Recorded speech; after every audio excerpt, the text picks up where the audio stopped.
प्यारे दोस्तों, आज हम कक्षा 10वीं गणित भाग 1 प्रकरण 2 वर्ग समीकरण पढ़ने वाले हैं। मैं Anil Mali, Shri Sant Gadge Maharaj Hindi high school and junior college Bhusawal आपके सामने प्रस्तुत कर रहा हूँ प्रकरण 2 वर्ग समीकरण।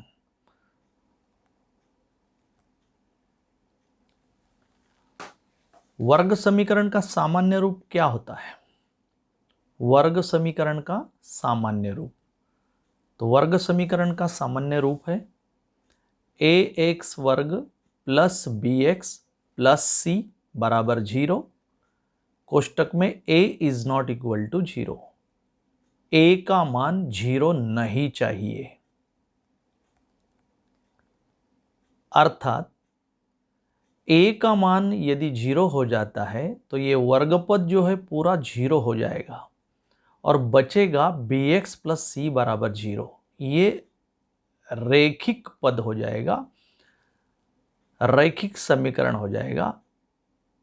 रेखीय समीकरण बोलो या रैखिक समीकरण, तो ये वर्ग समीकरण नहीं रहेगा। इसलिए यह शर्त रखी गई है कि a का मान 0 नहीं होना चाहिए।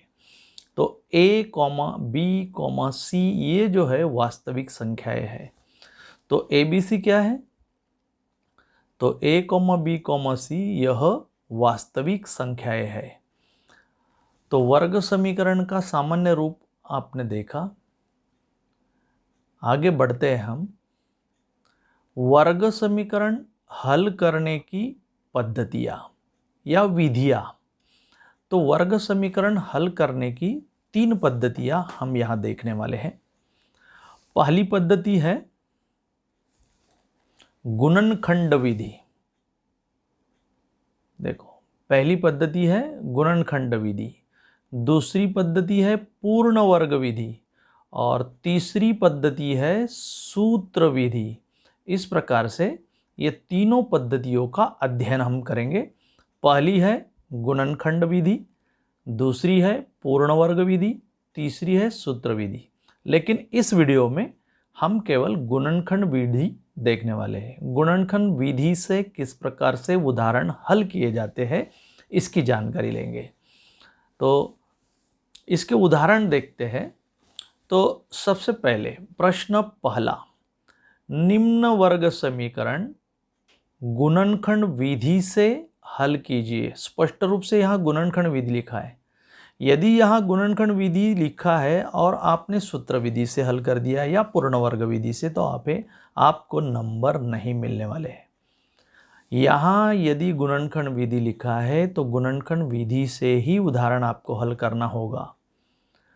तो इसके हम गुणनखंड विधि के प्रश्न पहले के 4 उदाहरण देखेंगे। तो सबसे पहला उदाहरण, प्रश्न पहला का पहला उदाहरण, x वर्ग प्लस 8x प्लस 15 बराबर 0। अब ध्यान से देखो, ये जो वर्गपद है x वर्ग, इसका गुणांक 1 होना चाहिए तो ही आगे बढ़ना है। यदि 2 या 3 या अलग कोई होगा तो इसका और आखिरी पद का गुणा करना पड़ता है। लेकिन यहाँ x वर्ग का गुणांक 1 चाहिए। जैसे x का गुणांक यहाँ प्लस 8 है, फिर ये आखिरी पद 15 है। यहाँ कितने पद दिखाई दे रहे हैं आपको? 3 पद दिखाई दे रहे हैं। तो देखो, तो पहला पद x वर्ग, दूसरा पद प्लस 8x, तीसरा पद प्लस 15 बराबर 0 लिखा हुआ है। ऐसे उदाहरणों में जो तीसरा पद होता है वह कौन कौन से पहाड़े में आता है, यह पहले हमें कच्चे कागज पर लिखना होगा। 15 1 के पहाड़े में आता है, 1 गुणा 15 लिख सकते हैं आप। 15 3 के पहाड़े में आता है, 3 गुणा 5 लिख सकते हैं, 3 5 15। 15 5 के पहाड़े में भी आता है, 5 गुणा 3, 5 3 15। 15 के पहाड़े में भी 15 आता है, 15 गुणा 1 बराबर 15। तो यहां देखो 4 गुणनखंड हमने लिखे। जैसे 1 गुणा 15, 3 गुणा 5, 5 गुणा 3, 15 गुणा 1। 1 गुणा 15 लिखो या 15 गुणा 1 लिखो, एक ही बात है। तो इसमें से एक ही आपको लिखना है। तो बड़ी संख्या पहले लिखेंगे, जैसे 15 गुणा 1 पहला गुणनखंड हो गया। 3 गुणा 5 लिखो या 5 गुणा 3 लिखो, एक ही बात है। तो बड़ी संख्या 5 आती है, इसलिए 5 तिया 15 ये लेते हैं हम, 3 गुणा 5 भी ले सकते हैं। तो अब हमें जैसे 15 गुणा 1 और 5 गुणा 3 ऐसे दो गुणनखंड हमारे समक्ष है। तो 15 में 1 जोड़ने के बाद बीच वाली संख्या आ रही है क्या? नहीं, 16 आ रही है, 8 नहीं आ रही है। 5 तिया 15, 5 में 3 जोड़ने के बाद 8 आ रहे हैं, तो इसलिए 5 तिया 15 यह हमारा गुणनखंड हो सकता है। तो देखो, अब ध्यान से देखो मैं जो बोल रहा हूं, जो तीसरा पद अगर प्लस है, तीसरे पद को यदि प्लस चिन्ह है, तो जो 15 के गुणनखंड हमने लिखे 5 तिया 15, दोनों को समान चिन्ह आएंगे, या तो प्लस प्लस आएंगे या तो माइनस माइनस आएंगे।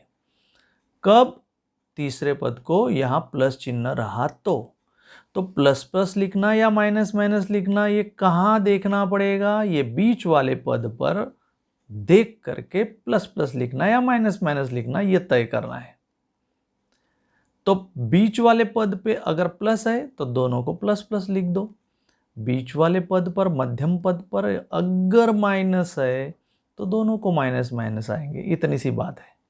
ध्यान से देखिए, आखिरी पद में प्लस रहेगा तो दोनों गुणनखंडों को समान चिन्ह आएंगे। बीच वाले पद पर देख करके आपको चिन्ह लगाने हैं। अब हम यहां देखो 5 तिया 15, तो इसको कैसा लिखेंगे? देखो 5 जैसे प्लस 5x, यहाँ प्लस 3x, 8x की जगह, ये गुणा का चिन्ह हटा देंगे तो 8x की जगह पर प्लस 5x प्लस 3x लिखेंगे। तो कैसा आएगा? देखो, जैसे x वर्ग प्लस 8x की जगह पर लिखा, plus 5x plus 3x plus 15 जैसा है वैसा बराबर 0। ध्यान से देखो, अब दो दो के गुणनखंड, ये दो दो की जोड़ियां तैयार करेंगे, x वर्ग प्लस 5x 3x प्लस 15 बराबर 0। अब यहाँ x है, यहाँ x है, इसको कॉमन निकालेंगे, सामान्य निकालेंगे, बाहर निकालेंगे, तो ये बनेगा कैसा? तो देखो, जैसे पहले जोड़ी में से मैंने x बाहर निकाला, यहाँ एक x बच गया, प्लस 5 बच गया, प्लस यहाँ x है, यहाँ तो x नहीं है, अभी x बाहर नहीं निकाल सकते, तो 3 के पहाड़े में 15 आता है, इसलिए 3 को बाहर निकाला, कोष्टक में बच गया ये x प्लस 15 प्लस 5 बराबर 0। देखो, दोनों कोष्टक समान आने चाहिए। अगर हमारे कोष्टक समान नहीं आते हैं तो समझना हम कहीं तो भी गलत हो रहे हैं। तो जो समान कोष्टक है इसको हम कॉमन निकालते हैं, तो एक ही बार लिखेंगे उसको, जैसे x प्लस 5, और जो कोष्टक के बाहर लिखा हुआ है x प्लस 3, ये दूसरे कोष्टक में लिख लेंगे बराबर 0। अब पहला कोष्टक बराबर 0, दूसरा कोष्टक बराबर 0, तो x प्लस 5 बराबर 0 या x प्लस 3 बराबर 0। तो ये जो प्लस 5 इस पक्ष में आएगा माइनस 5 बनेगा, प्लस 3 उस पक्ष में जाएगा माइनस 3 बनेगा। तो यहाँ x बराबर -5 या x बराबर -3। तो दिए गए वर्ग समीकरण के मूल -5 तथा -3 है, ये है उसका उत्तर। ध्यान से देखो, इस उदाहरण में तीसरे पद को प्लस चिन्ह था, इसलिए दोनों को समान आएंगे चिन्ह, लेकिन बीच वाले पद को प्लस था इसलिए प्लस प्लस लिखा। सिंपल सी बात है। अगले उदाहरण की ओर बढ़ते हैं। प्रश्न पहले का ही दूसरा उदाहरण देखते हैं। तो यही है गुणनखंड विधि से हल करना इसे भी। तो दूसरा उदाहरण है हमारे पास, x वर्ग माइनस 8x प्लस 15 बराबर 0। उदाहरण वही है, केवल 8x का चिन्ह मैंने माइनस बनाया है। देखो, यदि तीसरे पद को प्लस रहा तो गुणनखंड समान चिन्ह आएंगे, प्लस प्लस आएंगे या माइनस माइनस। तो यहां जो चिन्ह रहेगा उस पर आधारित रहेगा। तो ध्यान देखिए, हम यहाँ 15 लिखते हैं, 15 के गुणनखंड लिखते हैं 5 गुणा 3, 8 को माइनस चिन्ह होने के कारण दोनों को माइनस माइनस आएंगे। ये जो x है ऊपर लिखा हुआ है x तो लिखते समय -5x -3x गुणा हटा देंगे यहाँ 8x की जगह पर। तो देखो कैसा बनेगा, जैसे x वर्ग -5x -3x प्लस 15 बराबर 0। दो की जोड़ियां बनाकर हम कॉमन निकालेंगे। यहाँ x कोष्टक में x -5 -3, यहाँ -3 अगर कोष्टक के बाहर निकाला जाता है तो ये जो चिन्ह होता है ये बदल जाता है। यहाँ प्लस होगा तो माइनस बन जाएगा, माइनस होगा तो प्लस बन जाएगा। यहाँ प्लस है माइनस बनेगा।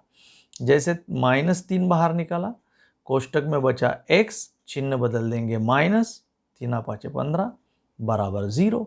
देखो ये कोष्टक और ये कोष्टक समान आने चाहिए, अगर नहीं आते हैं तो गलत हो रहे हैं।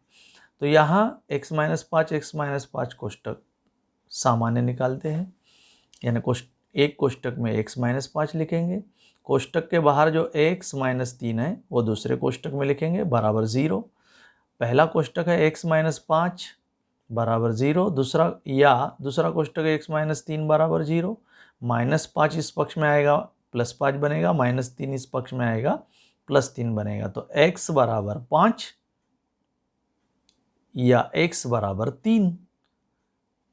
इस प्रकार से दिए गए वर्ग समीकरण के मूल 5 तथा 3 हैं। यहाँ हमने केवल 8 का चिन्ह बदला। 8 का चिन्ह बदलने के कारण यहाँ दोनों को माइनस चिन्ह लग गए, पहले उदाहरण में प्लस चिन्ह थे। अब हम क्या करते हैं, तीसरे पद का चिन्ह बदल के देखते हैं, यानी माइनस बनाते हैं उसको, 15 को माइनस बनाते हैं। तो उदाहरण कैसा बनेगा देखो, गुणनखंड विधि से हल करना इसे भी। देखो तीसरा उदाहरण, x वर्ग प्लस 2x माइनस 15 बराबर 0। 15 का चिन्ह माइनस हो गया, पहले दोनों उदाहरण में प्लस था, यहाँ प्लस 2 है। यहाँ यदि तीसरे पद में अगर प्लस रहा तो दोनों को समान चिन्ह आते, अगर माइनस रहा तो दोनों को विपरीत विरुद्ध चिन्ह आएंगे, प्लस माइनस या माइनस प्लस। पहले प्लस लिखो बाद में माइनस माइनस लिखो, ये बीच वाले पद पर निर्भर रहेगा। तो कैसा देखो, -15 लिखना पड़ेगा। अभी यहाँ -15 है, पहले +15 था तो लिखा नहीं था, -15 बराबर 5 तिया 15। अब यहाँ घटाना होता है, वहाँ हमने जोड़ा था। अब घटाएंगे कैसे, 5 में से 3 घटाओ तो 2 आना चाहिए, बराबर आ रहे। लेकिन यहाँ जो चिन्ह है मध्यम पद को, बीच वाले पद पर, वो बड़ी संख्या के नीचे लिख देना है। बड़ी संख्या कौन सी है, 5। अगर यहाँ प्लस लिखते हैं तो दूसरे को कौन सा चिन्ह आएगा अपने आप, माइनस। तो ये हो गया +5x -3x, और यहाँ हमें वही लिखना है। ध्यान से देखो, x वर्ग प्लस 5x -3x -15 बराबर 0।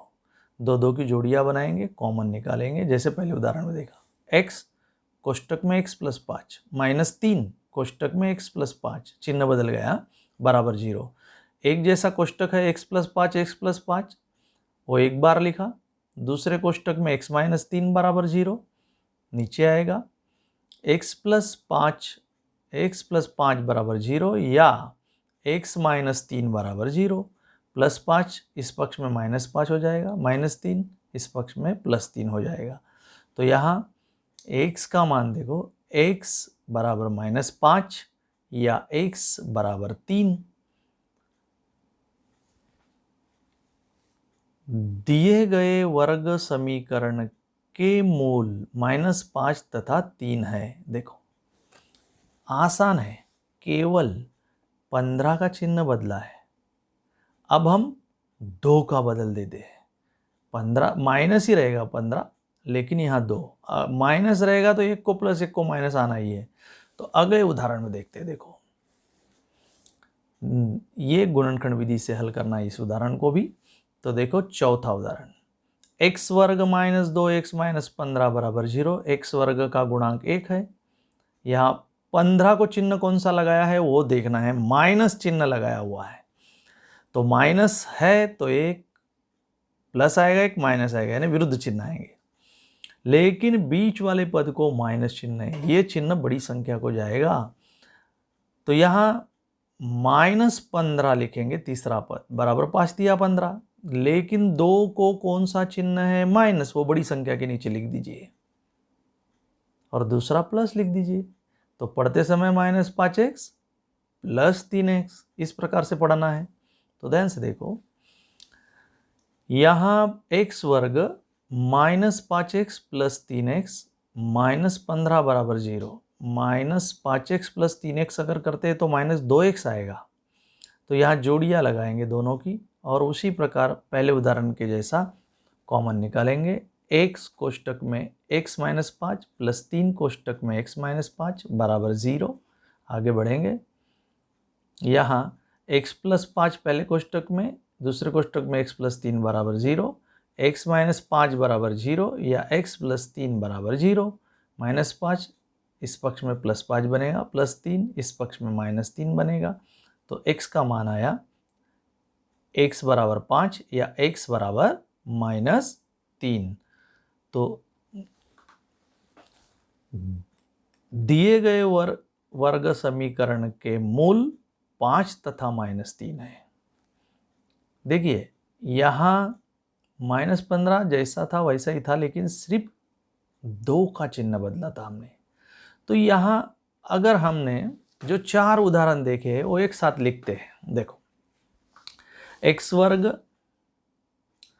प्लस 8x प्लस 15 बराबर 0, इसके गुणनखंड बराबर। यहाँ क्या था, देखो यहाँ प्लस था तो दोनों को प्लस प्लस चिन्ह क्यों आए, बीच वाले पद के कारण, बराबर। आगे बढ़ते हैं, यहाँ देखो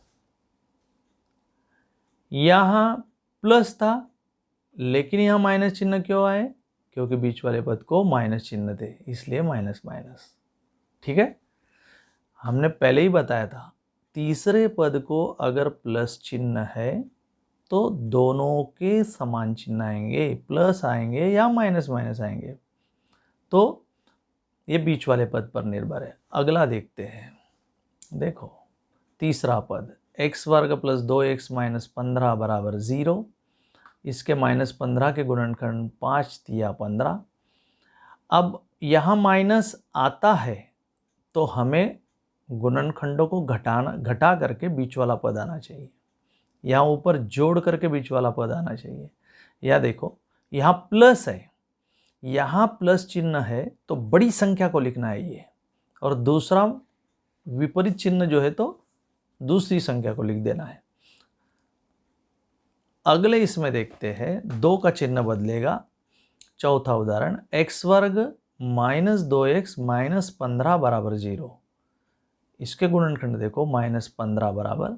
यहाँ -15 के तो 5 गुणा 3 लिखा, लेकिन यहाँ जो 2 को माइनस चिन्ह है वो बड़ी संख्या 5 है तो 5 के नीचे लिख लिया, दूसरा विपरीत चिन्ह 3 के नीचे लिख लिया, तो -5x और अपना प्लस 3x इस प्रकार से बनेगा। तो यहाँ ध्यान से देखो 15 को दोनों जगह पर प्लस चिन्ह है, जहाँ प्लस होगा वहाँ समान चिन्ह आएंगे। देखो समान है, समान है, लेकिन समान बीच वाले पद पर रहेंगे। जैसा बीच वाला पद अगर प्लस है तो दोनों प्लस प्लस आएंगे, बीच वाला माइनस है दोनों माइनस माइनस आएंगे। यहाँ देखिए तीसरे पद को अगर माइनस चिन्ह है तो विपरीत चिन्ह आएंगे, जैसे प्लस और माइनस या माइनस और प्लस। तो ये +2 बीच वाला पद बड़ी संख्या को जाएगा, विपरीत चिन्ह दूसरे को जाएगा। यह -2 बड़ी संख्या को जाएगा, विपरीत चिन्ह। तो मुझे लगता है आप समझ गए होंगे। तो दोस्तों, गुणनखंड विधि से वर्ग समीकरण हल करने के लिए मैंने एक ही उदाहरण के अलग अलग चिन्ह लेकर के आपके सामने बताने का प्रयास किया है। यदि आप इस वीडियो को बार बार देखते हैं और गणित हल करते हैं तो किताब में जितने गणित दिए हैं उससे कहीं अधिक गणित आप हल कर सकते हैं। तो दोस्तों, ज़रूर आप अच्छी तरह से प्रयास कीजिए और यदि वीडियो अच्छा लगा हो तो अनिल माली सर यूट्यूब चैनल को सब्सक्राइब कीजिए तथा लाइक कीजिए और बेल आइकॉन बटन ज़रूर दबाइए। धन्यवाद।